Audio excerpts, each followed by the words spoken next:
Guard of the Republic Veteran Radio Shoutout Show with your co-hosts Mike Tooman and Paul Burvid every Saturday noon to 1, WRMN 1410 AM, Fox River Valley Media Network out of Elgin, streaming on WRMN1410.com. Follow us on YouTube Live and the WRMN 1410 channel. The studio number here is 847-931-1410. That's for calling in. But if you don't want your voice heard on the radio, you could text us in 505-926-1410. Let's see some text on there. I will respond to the text. And you can also follow our shows. I archive them over on Chief Guard of the Republic YouTube, the YouTube channel for the Chief Guard of the Republic. And you get the link to that on cgr.psylink.net. That's cgr.psylink.net. Hey, Paul, how you doing? Good. How are you? I'm okay. I got to turn up my headphones here a bit, but no, I could hear you. So I got a little veteran shout out here. Everyone knows that America's First Responders Fest is coming up. This is going to be in the Hampshire. It's a Hampshire community event. It's a little west of us, right? That's correct. Hampshire, Illinois. All right. It's downtown Hampshire. I'm sure if you Google map it, it'll take you right there. It's between 1 and 6, and that's going to be on September 20th, 2025. And we will be doing our radio show live before that. So we will be on site and doing the radio show. They're going to have some first responders recognition, live entertainment. Deacon Frost will be there. Rick Lindy and the Wild Ones. Canyon Arrow Light featuring Tim and Joe. It's going to be a classic car show presented by the Gilbert Eagles Club, number 1047. There'll be vendor booths, food trucks, kids' activities. So come out early, and me and the boys from Post 104 American Legion are going to be out there. Two of my guys are hot rodders. I hope they can both show up, and they'll give their opinion on the classic car show. Both of those guys are really good with that stuff. All right, so that's my veteran shout out for right now, and so today I wanted to talk about what was it? Uneven prosecution and sentencing, or the 14th Amendment, equal protection under the law. Right, Paul? Right. Yeah. So one of the things that I got under, Paul, what does restorative justice mean to you? Prison.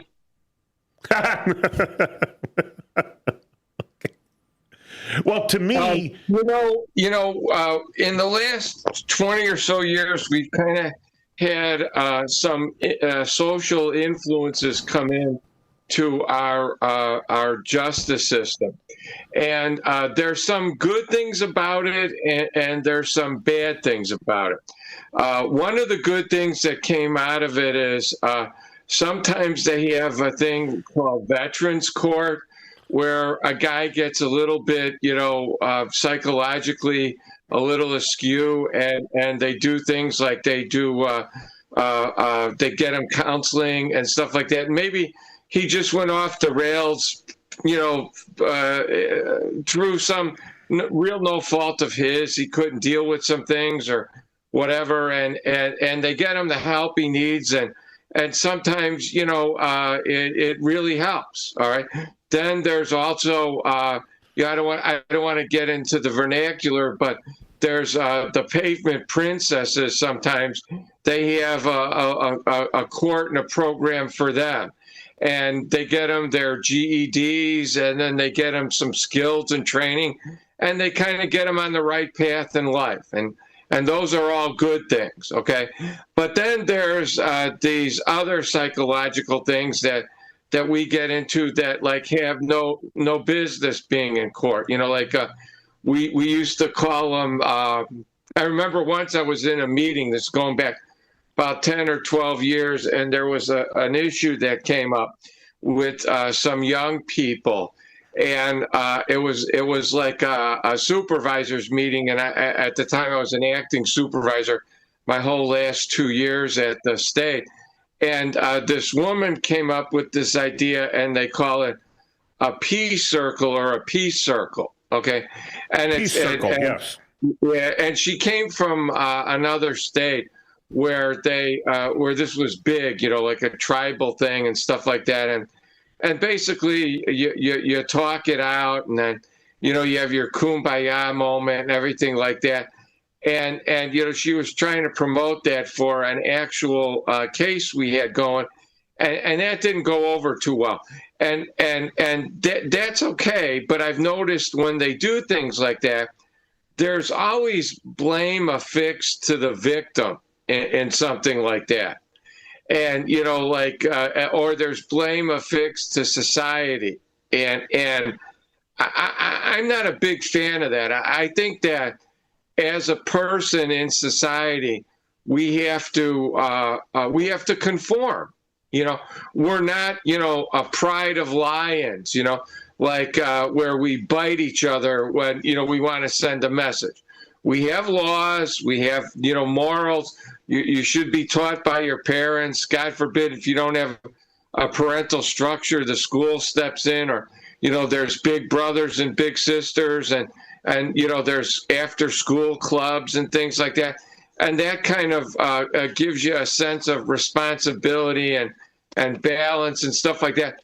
But restorative justice, I'm not real big on that in a lot of ways, because you often find out that you're not really restored. You're just telling the person, and what they used to call with the ones with the pavement princesses, they would rap all the time. In other words, not sing, would have rap sessions. They would talk, and then you talk it out, and I like that in a lot of things, and I really like that in movies from the 1970s with Elvis and things like that. But I don't like that for our society today. I think that as you dumb down the responsibility, then you start letting things slip away. It's the old Rudy Giuliani idea of, if you don't fix the broken window, you're going to be real sorry tomorrow, because then there's going to be a burglary,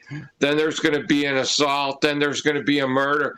Let's fix the broken window the way we fixed the broken window. And if you need help, there's all kinds of social services that you could be recommended to in your either supervision or probation or incarceration. And, I had a circumstance where a good friend of mine, a family from St. Bede's, they had a relative who did something extremely poor, real bad judgment. And then he did something extremely, extremely bad, but not to a person. And he asked me to recommend an attorney, and I kind of helped him, and I recommended an attorney. And the guy got a substantially less of a prison sentence, okay? And, I met him when he came out of prison, and he seemed like he was restored. And the sad thing was, I don't think he was. He ended up killing himself about a year later. And as I think of it now, I don't know if it was a good thing to help him get a reduced sentence, because I think had he been more in the system and gotten more counseling and treatment, he wouldn't have had such a short life. These people are automatons. You can't control what they do or what they're going to do or whatever. You give advice, you give advice in good faith, and then that's it. Don't worry about it, because if they do something, you just gave advice in good faith like anyone would do. But I think I have a different definition of restorative justice. All right. Okay. In my opinion, restorative justice, what they're using is simply a means to supersede the 14th Amendment. All right. And what we get things that they used to call it, affirmative action, right? Uh-huh. So they're no longer hiring for the best qualified person. They're adding in racial, ethnic, and gender traits into that. And I think the court overruled that. But then they started testing for some jobs, and they started race norming the tests. So I would get a different score than someone of a different race or someone of a different gender than me. My score, 100%, was only equal to 91 because of who I was. And then they said you couldn't do that again. And now they call it diversity, inclusion, and diversity, equity, and inclusion, DEI, right? I might got the E and I separated, but diversity, equity, inclusion. And again, it pretty much eliminates one group in that inclusion, right? Because they're not going after like professional basketball to make sure that professional basketball has a nationwide ethnicity matches nationwide ethnicity statistics, right? Because that just won't work. In professional sports, they pretty much hire based on the best qualified person. But when you come to restorative justice, it's where activists, prosecutors, and judges don't prosecute crimes because they're like, oh, well, because they live in a socioeconomically deprived area, they were forced to do this, so we're not going to prosecute them. Or a judge gives them the lightest sentences possible. And that's their restorative justice because they were so oppressed, right? They were oppressed. And that's my definition of the restorative justice there. And the trouble is, when you start doing that, the other, you're taking other races or divisions of people, and you're saying you are more by doing that. You're saying you're more responsible for them. You're more responsible than them. So because you're supposed to be more responsible, we're going to give you a harsher sentence, or we're going to prosecute you because of who you are, because you're supposed to be more responsible. Whereas, oh, they're not responsible. And I think that is the most racist thing that I can imagine, is telling one group of people, we're not going to prosecute you, or we're not going to give you heavy sentences, or we're going to continue to give you probation until we finally can't do it anymore, and then we're going to incarcerate you. Right? And that's my definition of the restorative justice system, where activist judges and activist prosecutors refuse to prosecute crimes that they would absolutely prosecute another group for. Well, that's part of it, but it's also, it comes under their ability of what we would call selective enforcement. Yes, they're turning a blind eye to certain crimes, but like if you or I did it, we would be punished to the max. Well, we used to say this a lot when we worked. Like we would say that if that was me, I'd be in prison right now. We used to say that, especially us other prosecutors, that had I done something like that, I would be in jail right now. And then, but there'd be a reason, like the community would come forward, or this one would come forward, and then they would have 100 letters and things like that.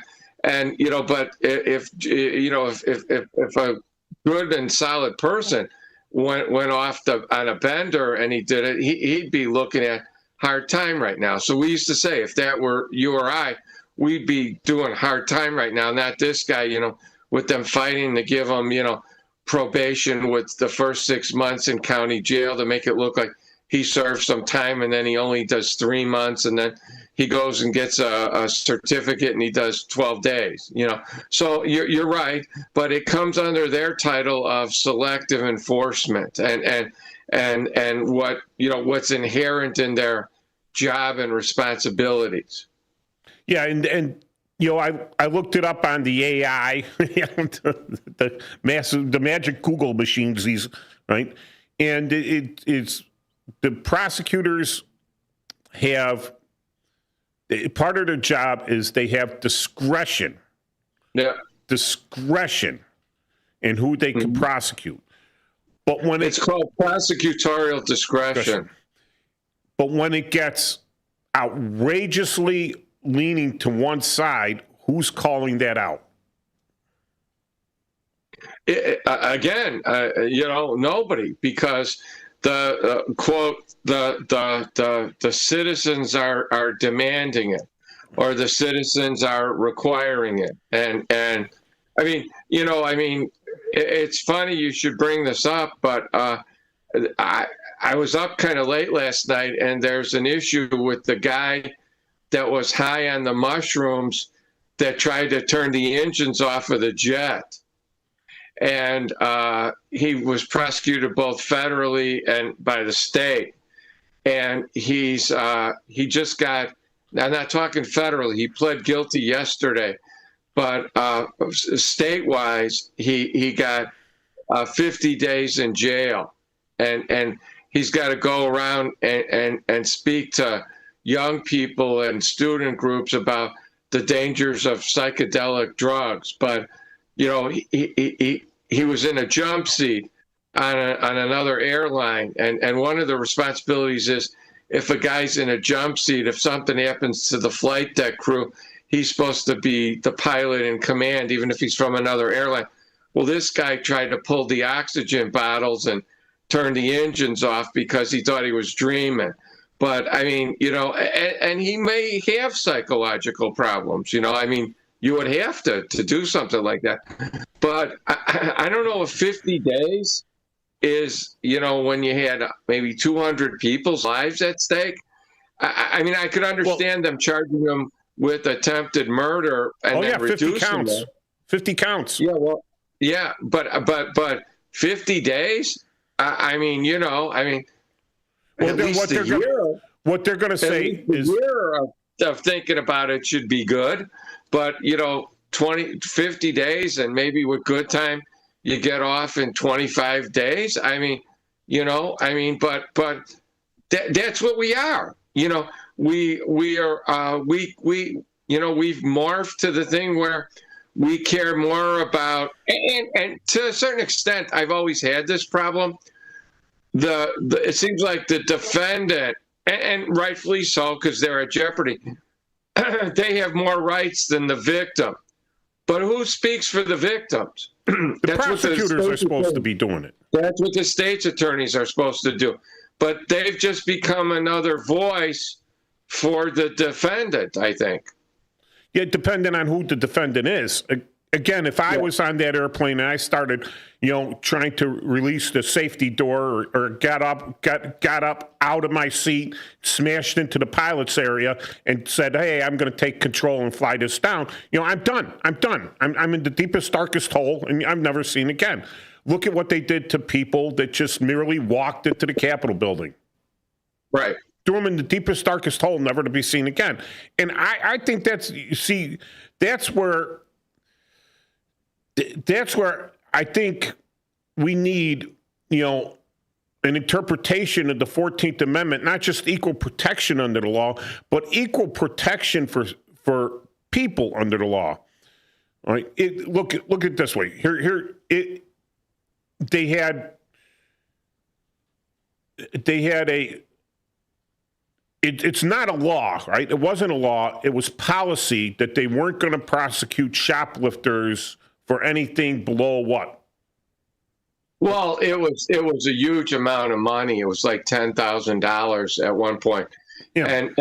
And that's what caused the rioting in the streets and the pilfering, and I would even say, to a certain extent, the huge brazen robbery that we had in Chicago yesterday, where you see, I'm kind of like, I'm always looking at some angles and everything. Not that I'm looking for. I wrote a 250 word paper. It took me about 5 minutes in warrant officer school about loopholes. But what's to prevent, if they're going to hold that policy fair for everybody, right?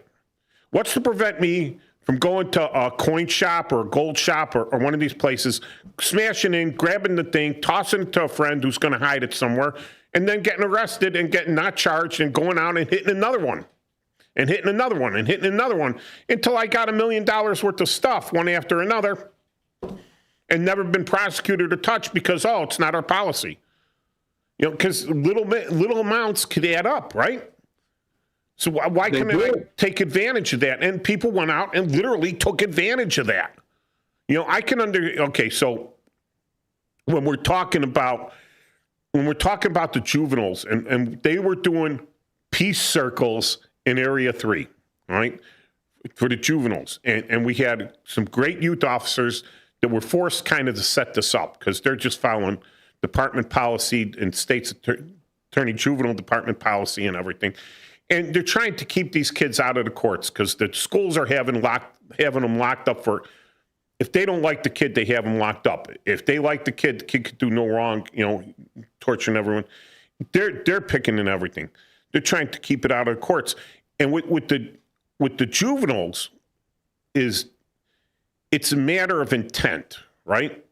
It's a matter of intent. And what society says is that your brain isn't functioning enough to have clear intent until you're 18. When you know. Well, now we're saying 25.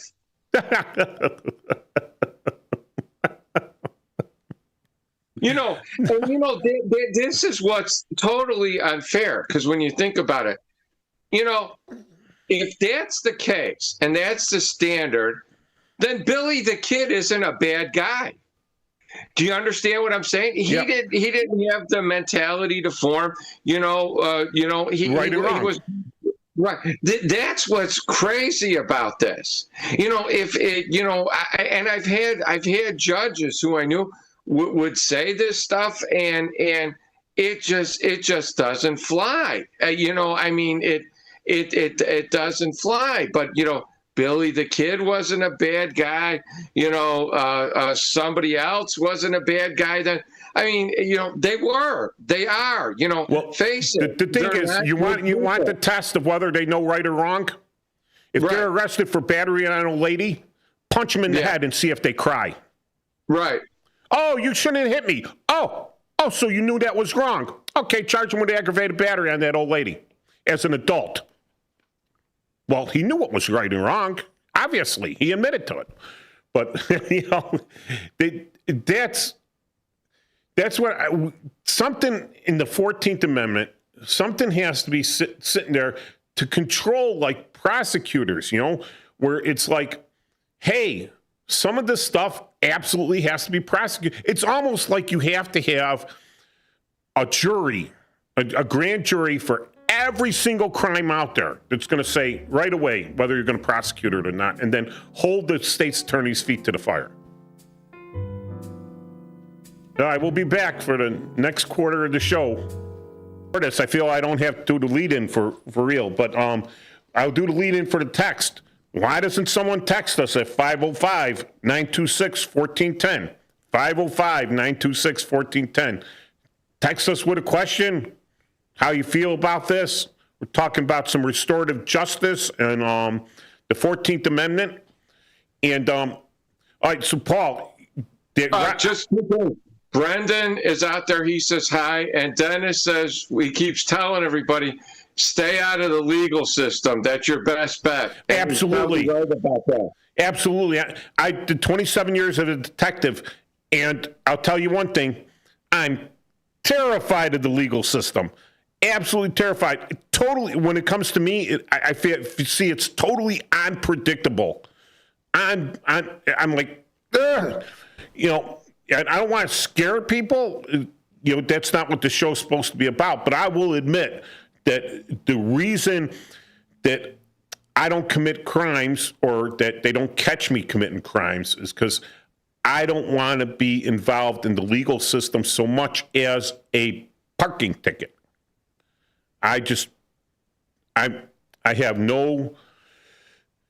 Unfortunately, I have no faith in the system. I got a little faith in the system when I went out for a buddy, but even though I had faith that the system worked, he was pre-punished because you got to pay for a lawyer. When you have assets, when you've worked, when you have a bank account, when you have a little bit of savings, let's say you're saving up so, you could buy for your daughter's wedding. You're saving up for your daughter's wedding, and you're putting money away, and you get mixed up in the criminal justice system for whatever reason, and now you got to hire an attorney because they say, hey, you have assets. We're not giving you a public defender. You could afford it. And you spend your kid's wedding money to keep you out of prison on BS. No one's ever going to give you that money back. You could sue, you could do whatever. Good luck. All right, that's just spending more money. Who's going to take your case? That state, Cleveland Dennis is absolutely right.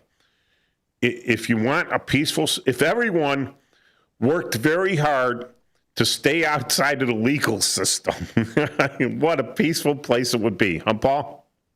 Absolutely. It's just some people they absolutely don't care. And the reason they don't care is because for us, for regular working people out there, any working people out there, decent people to just mind your own business, make the most of yourself, live with what you have, right? For them, we have something to lose. We have skin in the game, all right? We have skin in the game. We have something to lose. And we see that we're afraid of exactly what an activist judge looking at you and saying, well, you're the problem with society, so we're going to give you the maximum sentence, even though I've never given the maximum sentence to anyone on this, but you're the first in front of me, so I'm giving it, you're first of your type in front of me on this offense, so I'm going to give you the maximum sentence to make a point. I'm terrified of that. But the other ones, for them, it's a minor inconvenience. No one's saying, hey, you don't have any assets, right? Well, they got the clothing they're wearing, they got their bling, they got everything else, right? Sell that, get a private attorney. But they get a public defender. That's costing the state money. It's a minor inconvenience for them if they are finally prosecuted and they do any time. I said do. They go and they do any time in jail, right? It's still like a minor inconvenience. They're not losing their house. They're not losing their job. So they continue to do it because it's no longer. It's the cost of doing business. Yeah, it's not a deterrence. Right, it's factored into their business plan. Yeah, so you have a society that's peaceful, living with each other, producing everything, and then you have those living outside of those societal norms. That's what prison is. It's a person that chooses, right, to violate society norms, the laws, right? And what they're saying to everyone is, I choose not to be part of your society. So we say, fine, here, go to prison. There, you're not part of our society anymore. You're in prison. And keep them in there until they're willing to be part of society. That way, everyone else gets to produce. There's always going to be people that just don't care. They just don't care. And to continue this on, okay, we got a government and a legal system. There's one thing called community policing. Caps. But what community policing really is, right, is I would walk my baby down Archer Avenue in Brighton Park, all right? And my oldest, when she was a baby, she hated hats. Oh, she did not want to wear a hat. And she would pull her hat off, and every Polish lady would practically beat me with their canes or their umbrellas, or they'd come screaming at me, put a hat on that child, put a hat on that child. That's community policing. Now, did I go and call the phone and say, this lady assaulted me? I thought she was going to hit me with her cane and everything and have the little old lady locked up? No, because I would look like the police back in the day. They'd look at me like the jerk I be. They're like, hey, are you kidding me, dude?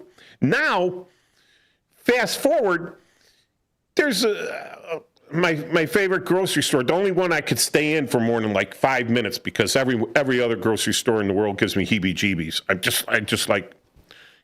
I'm really not good in crowds anymore. Just not good in crowds. And I just feel crowded in grocery. Really nice lady and everything. And the police write her a ticket because some guy's in the store acting the fool. But he goes to the police department, he screams bloody murder about this and everything, and the police write her a ticket. And now she's never been involved with the police. She's terrified. She's terrified. She has to hire a private attorney, go into court. Person didn't even show up. Ha ha, very funny. She already punished my friend. They already punished my friend, by having to hire a private attorney. And the person's walking around there. Back in the day, that guy come in and say, oh, the clerk at the grocery store was being mean to me. We'd be like, get out of here.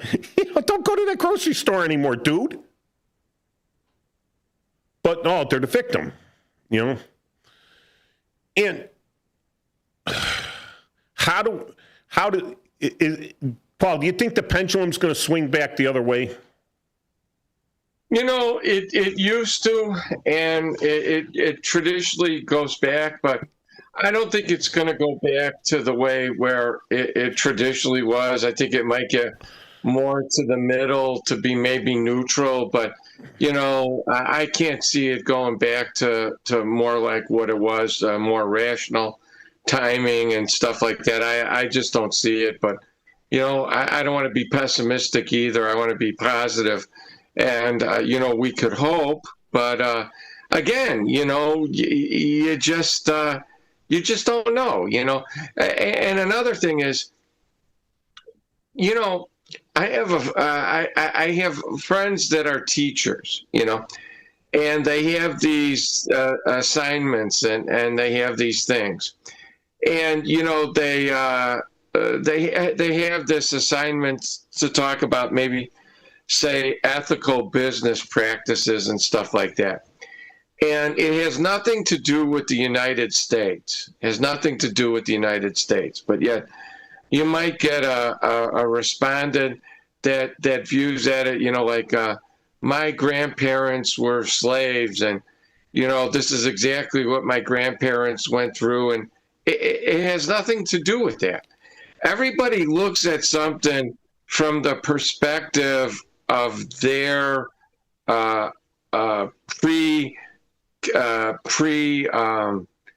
prejudgments and things like that. Like it's kind of funny, but I have a friend who was a policeman. He was injured, and he had to move to another state, but he wanted to finish his credits, and he was taking this class, and it goes to your idea of the diversity, equity and inclusion.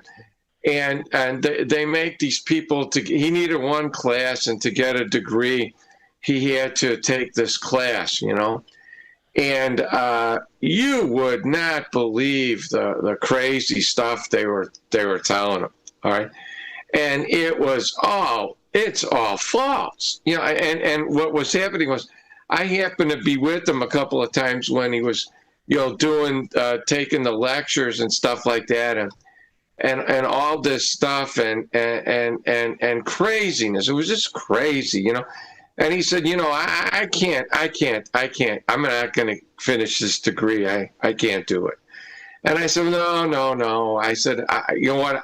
Let me take a look at this stuff. Let me give you some suggestions, So anyway, and they go back to the same well. It's the same well, And you had to write about the famous person in history, and it's always Martin Luther King, Mandela, Jesse Jackson.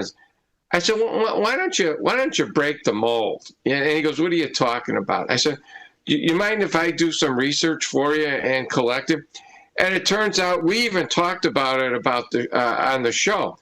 There was a black astronaut from Chicago who, unfortunately, He was also a pilot trainer. He was killed, but he got a doctorate in aeronautical engineering, and he's the guy that all the shuttle data was based on from his doctorate.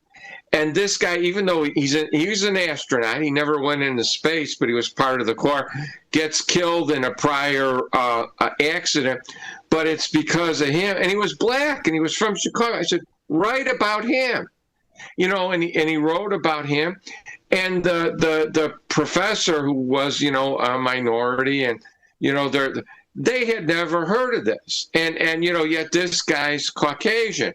They go to the same well.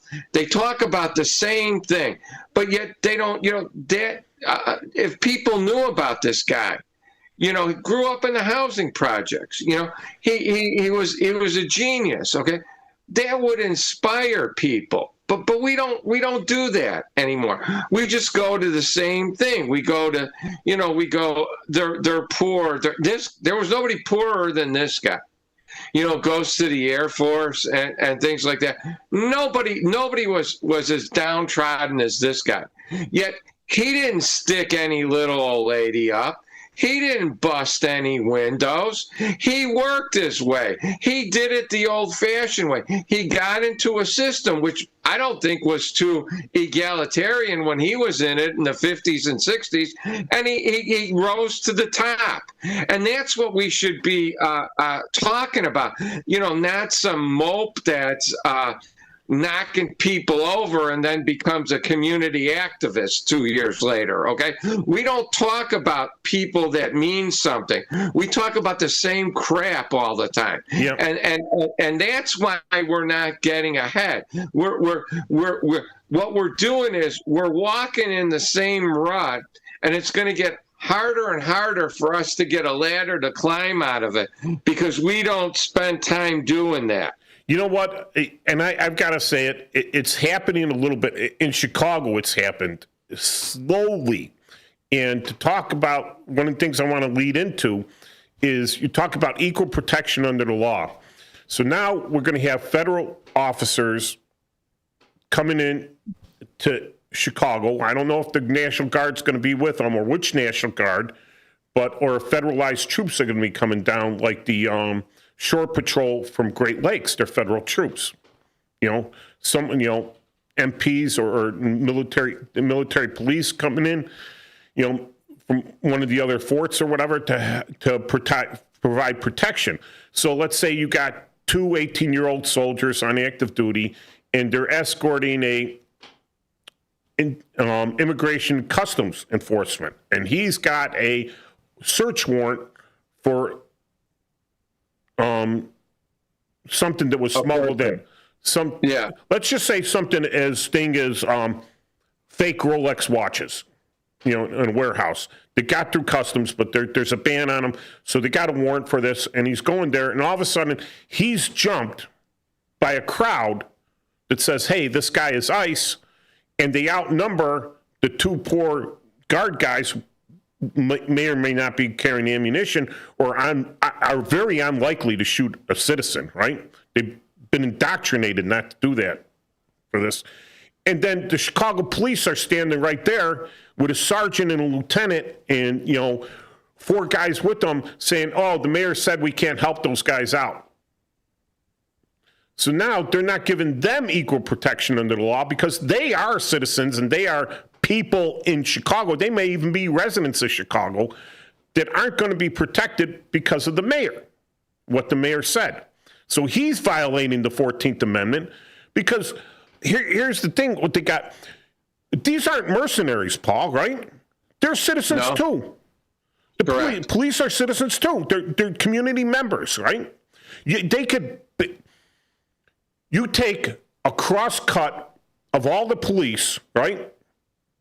And you match them up a cross-cut of Protestant clergy and see who comes out smelling better.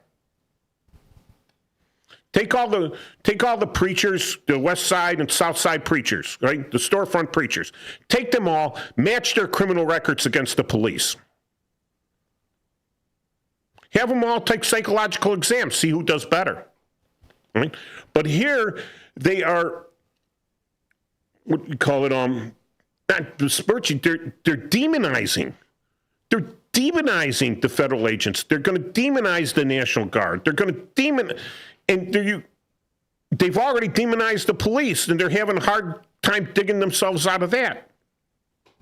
So where do you get off saying, hey, if you misbehave in any way, we're going to make sure you don't do it? Instead, they're saying, hey, if you misbehave against these guys, we don't care. I think, that's a gross violation of the equal protection under the law. So then, I hope nothing bad happens. I really do, because look at so now what happens when you enforce the law? When you get someone in there and says, no, we're going to just enforce the law. How do homicides drop? By enforcing the law. Yeah. And all of a sudden in Washington, D.C., you get in there and you have someone with an iron fist, right, comes in and says, we're just going to enforce the law. And if the current community leaders, the mayor, who's actually federal, right, all these federal properties, if they don't do it, we're coming in with the higher ups and we're going to have them do it. It was just yesterday I was watching when they picked up the two kids that murdered the intern, not intentionally, but they threw, 70-something rounds into a crowded area? And they got them, and they're going to charge them as adults. But they're only 17. They're juveniles. You're going to hear teenage and everything from the mainstream media, from the legacy press. Oh, they didn't have an idea what they were just funning, they were just wilding. But no, they got long criminal records. And obviously, the social system has failed them completely. So here's a choice. We put the two 17-year-olds in prison, or we take every social worker that ever talked to them and we throw them in prison. What do you think the social workers will vote for? They'd say that the youths got to do their time and learn. That's right. Because, hey, scream about it all you want, but you failed them. You're a failure. Yeah, a lot of the crime is going to be pushed out to Baltimore, but Baltimore's screaming for, more police enforcement. Well, you're the mayor of your city. Make your police do it. Back them up. Someone files a civil suit against you, file another civil. Here, the biggest cottage industry in Chicago, suing the police. You're a lawyer, you go and sue the police. Oh my God, the city settles for $18 million, right? And the mayor approves it, and all the aldermen get together, they all approve it and everything. They pay the victim $18 million, and the lawyer gets $6 million, and then he gets another $6 million that he loaned to the people in the first place, and then they blow through the other $6 million in a week, right? But when the lawyer gets that $6 million, he kicks back $3 million to the politicians through, political donations through his company. So the cities, it's always in the cities, the politicians' interest to settle. A lot of these cases, the city's paying money to people were absolutely 100% wrong. They were wrong, and they're getting paid for it. Now, if you countersue it and get a jury, a normal jury, right, you're likely to win. But what are you going to get off the people? Oh, you don't sue them. You sue their lawyers for frivolous lawsuits that they should have known better. But it's a cottage industry where that money just gets laundered back to the politicians. And who's paying for it? Well, we are. Taxpayers. We are, because the politicians pull all the toilets out of their house and don't pay property tax. Correct. So taxes go up on us. Oh, we got a budget deficit, right? So now we got to raise the taxes. But you said you wouldn't do that. Why do you have a budget deficit? If you said you wouldn't do taxes, didn't you do a budget? Because they were paying out money, all these frivolous lawsuits. And then who looks bad? Oh, because of this police officer's action, the city had to pay out $18 million. Well, he did his job. So I'm kind of ranting here, you know. Haven't been on the other end of that, you know.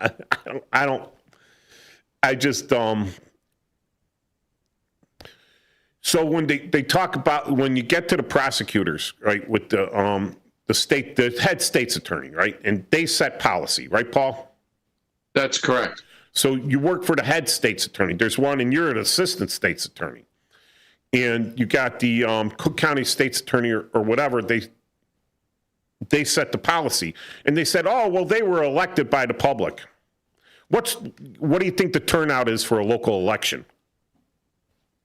23.5%. If that. And how many of those are from the nursing homes?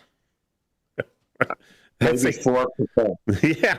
I'm like, oh, that's not, you can't even, in any decent organization, that's not even a quorum.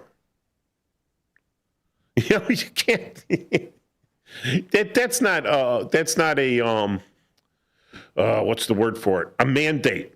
That's not a mandate, you know, a mandate to do whatever you want because you were elected in, right? I think people will laugh, but if we just vote harder, you know, I mean, that's the way you're going to do it. Just vote. Just vote. You got to get the people out there to vote, right? And get out there and if you got a tough election, a real tough election where it's really close between the two parties, right?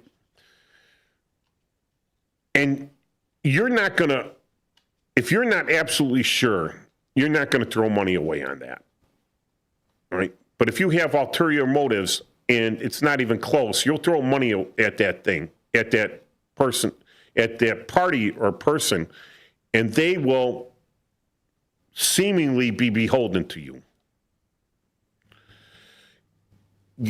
The more people out there voting is always better because then you have more of a mandate from the people, but the only qualified people to vote. You know? All right, we'll be back for the second half of the show because the White Sox. How you doing, Paul? Good. Okay. Before, I was getting a package from Taiwan, so I guess the tariffs have been lifted as far as Taiwan. I had a sign for it before when the bell rang at the from the post office. You mean the island formerly known as Formosa?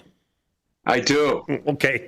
there's a gentleman there that makes an attachment for an M7 bayonet that's supposed to be the best one in the world. So I actually ordered it and took a while to get here, but it was held up in customs, but it finally came through. Because it's an assault weapon. Yes. It's a beast in an assault weapon. Anyway, so, yeah, you know, the thing, vulnerable, right? And I've heard this a lot, too. Some of these guys will go out and get picked up. You know, they have no legal status to work. Apparently, the Supreme Court has decided that people that are here, except for prisoners of war, so far, right, have a legal status. And if they're charged criminally, right, then they have the right to a lawyer, right? And they can't afford one, so it's going to be a public defender, which is probably the big delay. But if they're not charged criminally, if it's only a civil deportation hearing, right, then they have no right to a lawyer, their own lawyer. Someone's going to have to hire one, or there's going to have to some company out there working pro bono. So you go and you get up a bunch of laborers. Maybe they have a skill set, maybe they don't. Maybe they've been working here a while and they're really good with cement. Maybe they're really good with bricklaying, right? But this guy brings them in and he says, well, I want you to lay me a new sidewalk or a new deck and back out of cement. And they're not union, all right? But he gets them in there. He gets the cement delivered. They smooth everything out. They dig everything out. They frame it up and they put it there. And then he goes, well, thank you very much. Here's a nickel, on your way. You know? Now, what recourse do they have? What status do they have if they go up? All right, so getting into the minutia here, into the weeds, real weeds on this. So I admit that I'm working here illegally. All right, I go to the police and I says I did illegal labor for money, right, that I was supposed to get paid by this guy here. We laid all that, and he didn't pay us. So he stole a theft of services, right? But can I profit from a crime? No. So can I make that report? No. If I could make the report, I know a lot of police departments that would take it. They might even take it seriously. But now I go. Well, the better question is, we used to run into this problem. They would have to get an agreement with immigration, particularly if it was like a big crime, so as not to so you'd have the witness. But really, once you present yourself and bring yourself forward, you're subject to being deported. So I mean, and believe it or not, as we know, the guy you're charging is going to go to his guys and try, that in that case, I bet you the politicians will be seeking to deport somebody, particularly if that guy was a big contributor to them, that the illegal employer. So in that case, you would see the migrants being deported rather quickly, I would imagine. If they make those claims.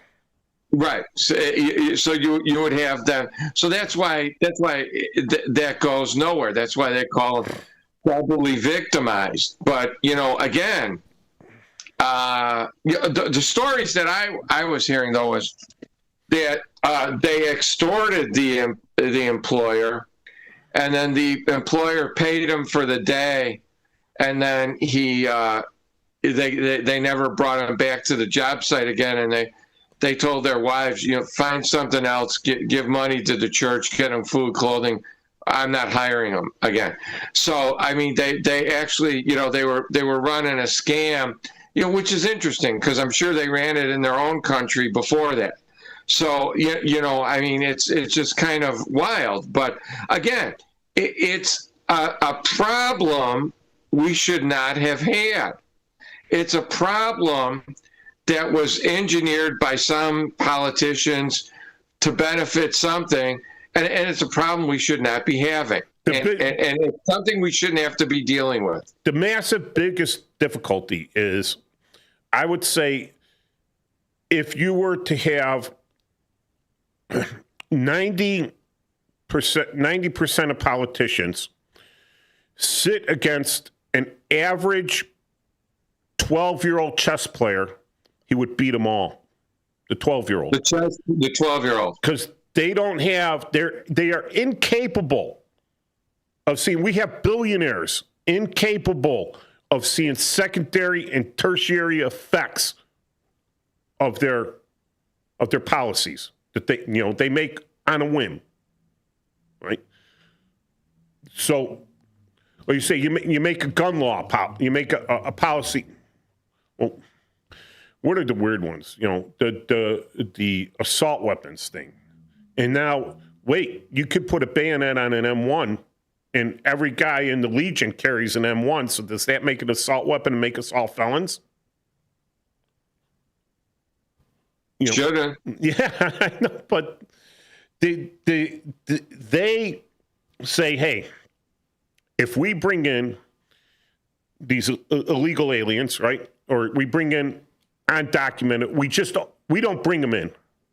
We open the borders, and then we say we love immigrants. Actually, that's not true. Okay, because we used to call them charities before, but now the big word is NGOs. They had these NGOs go down there, and they had them go in that whatever gap it is, Darien Gap, and then they were helping bring these people up from South America. And they were giving them maps, and then they were giving them cell phones, and then they were giving them contact information. And then so the government was funding these NGOs, and the NGOs were getting involved with the local politicians, and they were saying this and that, and then they were giving them, then they were deciding where to send them. I mean, we've seen the, the hidden rooms at all the different airports and that were being blocked off and stuff like that. And then what they did is, and I don't know how you justify this, because we've even talked about it at the beginning of the show. You've got the local constabulary being pitted against the federal government, or the which is for everybody. So you've got your local police, which are either negligently, blindly, or turning their backs on their responsibilities in pursuit of federal law. And then, you've got them, you've enlisted them as to being, as we would say, if you're not with us, you're against us. So if they're not with the program to prevent this, then they're part of the problem. Well, so and then that presents a problem for me. It's real hard to respect those people later on when they cry wolf. When whatever politician they get, gets thrown out of office, and now they're, well, they're doing it right. They're doing it right. but it's not uncommon for things to change, and these people now to be considered to be accessories. So, I mean, shouldn't their unions be speaking? Shouldn't they be going to their police unions? Yeah.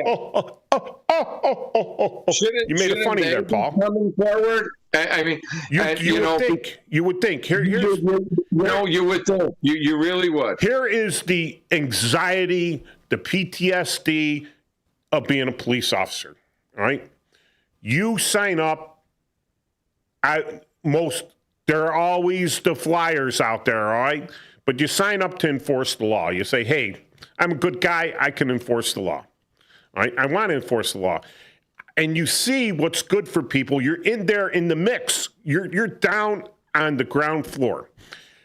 But you're just a police officer. You don't have any connections or anything else, right? Now, the leadership is kind of connected up there, and they move up. Now, the mayor, who has no secondary and tertiary look on anything, right, says you will not cooperate with INS, right? Immigration, INS, which changes to ICE, right? So we could not, by mayoral approval, we could not enforce a deportation warrant. So we would run these guys and they would have a deportation warrant, and then we're stuck. What do we do, right? But you don't want to do that. You want to enforce the law because you know these guys are bad guys. But if you enforce the law, you're going to get suspended. And guess what? When you get suspended, INS isn't going to come in and sue the mayor. The feds aren't going to come in and sue this mayor because they suspended your little butt. But the difference is the mayor could care less. He'll eat free at a restaurant and everything. And for the next month, you're going to have to scrape together everything to feed your family. No one cares about that. So what do? You toe the line. You toe the line. You go, nope, nothing I can do about it. And then the crime runs and it makes your job worse. But who's doing that? Again, the politicians who can't see that there's a deportation warrant for this guy, not because he overstayed his student visa. Right? Not because she overstayed her marriage visa. She didn't get married or whatever. There's a deportation warrant for him because he was convicted of homicide in California. All right? And California could care less because he got deported once, but there's still a warrant to deport him. He comes back up to Chicago. What do you think he's going to do in Chicago? He's going to commit another homicide. And then you were the one that let him go when you had the warrant. But that's the mayor. That's their policy. You don't have to. Here's the thing. In the military, you don't have to obey an illegal order, right? But your average 18-year-old can't tell what a legal and illegal order is. That's up to his command, right? If the colonel says something stupid, then it's up to the lieutenant colonel, it's up to the major, it's up to the captain, it's up to the lieutenant, then it's up to the sergeants below him to say, hey, wait a second, colonel, we can't do that. That's illegal. The private can't make that decision. So how does the patrolman, go and do his job? Well, he can't. He's handcuffed. He's got anxiety. If I don't do this job, who's to say this guy ain't going to come get a gun and come and hunt me down because I just let him go and I had a grab on him. Now he's afraid I'll grab him again or whatever, right? You just let a criminal go. Well, I did it because I didn't want to get deported. I mean, every time you get a guy with a deportation warrant, the mayor should show up in person and give you a written statement, say, do not enforce, and hand it to you with a receipt, and a picture of that. So when this guy does something stupid, they could sue the mayor's butt. But hey, they find out you stopped this guy and he went on a mass killing. You're in trouble. They're not going to go after the mayor. Okay, we got a call. Hello? Hey, how you doing? Hello? Hey, how you doing? Good, how you doing? Good, how you doing? How you doing? We're getting a little bit of an echo through your radio. Yeah, you got to shut off your radio. Turn it down. How about now? Okay, we got you, Cleveland Dennis. Nope, this is Patrick. Patrick. Hey, Patrick. Yes. Hey, I was listening to your show. It's pretty good. Thank you. I just want to say that, like, as far as the immigration and what Trump's doing with sending in the troops into Chicago, if you go to all the victims of the family that's been shot the last year alone and been murdered, if they would appreciate help from the federal government, I'm sure every family member would say yes. That's why they're not interviewing them. That's the only people that don't want it there are the people that keep letting these guys out of jail, which is the Democrats. And I'm not sure how the whole system became so involved in such a it got so bad, but it's been going on for 30 years. It's been bad immigration for 30 years. I know. But It's the thing is, like, there's nothing wrong. Patrick, it's what's called a one-party system. Oh, okay. That's what caused it. Patrick, this was when 1992. I pull over a guy, and he has got 7 Social Security cards with 7 different Social Security numbers in different names, and he's got 7 driver's licenses with his picture on them, with the Social Security cards and 7 different names. If I did that, I would be in prison. And I called the state's attorney for felony approval, and they're like, no. Yeah, that's unfair to the people that are born here. Because if we pull it, see, our truck driver does that with the CDL. Nowadays, you go to prison for that stuff. So it's not fair for them to come in here and break all the laws. Yeah, there's not all of them are bad. A lot of them do good and are respectable people, and I totally understand that. But you know what? If they're illegal, you know what? Go back and do it the right way, and come through the process, because there's people all over the world that would love to come here, and they try to do it the right way. And I just think what Trump is doing is he's doing the right thing, and he's protecting us not only now but our future. Because if we don't put a stop to it now, what are grandchildren going to live with? They're going to live with more and more and more people just getting killed for no reason. So I'm 100% behind it. Thank you. You speak the truth, Patrick. All right. You're very welcome. You guys have a good day. You too, Patrick. Thanks for calling. All right. Yeah. See, I am for common sense, Mike. Common sense. And Patrick got it. And we don't have common sense. And it's done for an ulterior purpose. And I'll come out and say it's done to perpetuate them and their one-party system. Doesn't matter what party it is. There's no voice to the contrary. And that's not what America is about. We respect all voices. And when you stamp out the other voices or the other belief, then we're not America. That's not what we're about. Okay. So I'm all for legal immigration. When you have 20 million people that shouldn't be here, all right, it's kind of crowding up the entry-level jobs for younger guys, younger girls, all right? It's crowding out our schools. It's causing, I mean, you got to spend a lot of, you're spending money on kids that have a right to be educated because they're here. That's another Supreme Court thing. They have a right to be educated because they're here, all right, even though they're not legally here. But are they paying taxes to support the schools? No, everyone else is paying taxes. So taxes are higher because now I got to, instead of my community supplying a school for 1,000 kids, I've got to supply a school for 2,000 kids. Right? And some of them aren't. Now, you get rid of the 20 million there, and the doors are going to open for legal immigration. Right now, legal immigration is limited because it's crowded. So get rid of the illegals, bring the legals in. The difference is the people coming up here are all for not all of them, but they're coming up here to get what they can, all right, and give very little. The people coming in, trying to come in legally, are the other side of the spectrum. They're escaping that system. They're trying to escape that system. They're trying to come to a system where you could work for yourself, where you can make something of yourself and everything. And they're trying to do it the legal way.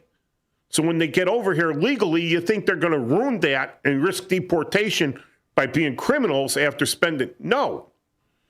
That's the main difference is one group wants to be taken care of. The other group wants to make something of themselves. I don't want to take care. I took care of my 3 kids, you know. Some kid knocks on my door and needs to be fed. I'll feed the kid, right? But I'm not going out there taking care of everyone else's kid. That's their kid. Let them take care of it. That's that country's people. Venezuela dumped their criminals and crazies on us. Hey, it's great for us. Now we don't have to spend money on them because we sent them up to the United States, which is a weapon. It's a biological agent. You're sending a biological chaos agent against us. That's an act of war. Cuba emptied their prisons and their crazy hospitals over to us. Right? That was an act of war. Right? How have we responded to that? Oh, nothing. Now we're responding. You're going to play those games with us. Watch what we do. You're being supported by drug cartels because your oil is being embargoed, right? And your socialism isn't working, so now you got to make money off illegal drugs. We'll sink your drug boats. Oh, no. Oh, look. Oh, yeah, no, it's an act of war. When you knowingly send dangerous people into another person's country, hey, let's empty all of our supermax prisons, all right? Let's take them all, fly them down to Mexico City. Not that I got anything against the Mexicans or anything, right? Fly them down to Mexico City, kick them off the plane, and take off and leave. What do you think the Mexican police are going to do with those people? Some of them, I would imagine, would be getting shot down there, but the others would be incarcerated, and it would not be going well for them. They deport them. They try to get back to the United States every way they could in seconds. Right. Dude, you're a U.S. citizen. You're crazy, and you're a murderer. We don't want you. Boop, they'd be back. Do you think they'd get due process? No. No, they'd have no right to it. We're the only country that awards that. Maybe Europe's doing it now, but. Here's the check. Like I said, if you punch the 17-year-old in the head and he says, hey, why'd you do that? That wasn't right. Do you think he knows the punching the old lady in the head was wrong? Yes. So if you send your criminals and crazies and everything down to their country and they scream that it's wrong, don't you think they know that it was wrong when they did it? Yes. See, that's the thing. That's what's good for the goose is good for the gander, right? Correct. When you get the one-party system, it's only what's good for me. It's called Correct. it's called sociopathic. Right. All right. If it's good for me, it's good for me. If it's not good for me, it's bad. It's completely bad. It could be good for everyone else in the world, right? But it's bad because it doesn't help them out. And that I see all these countries are sociopathic. I see a lot of our politicians sociopathic. Is it good for me? Is it good for my party? Not what the country. Is it good for me and good for my party? These parties are sociopathic. Both of them. To what degree? You're right. All right? And when you get down to it, you got members of the party that are complete sociopaths.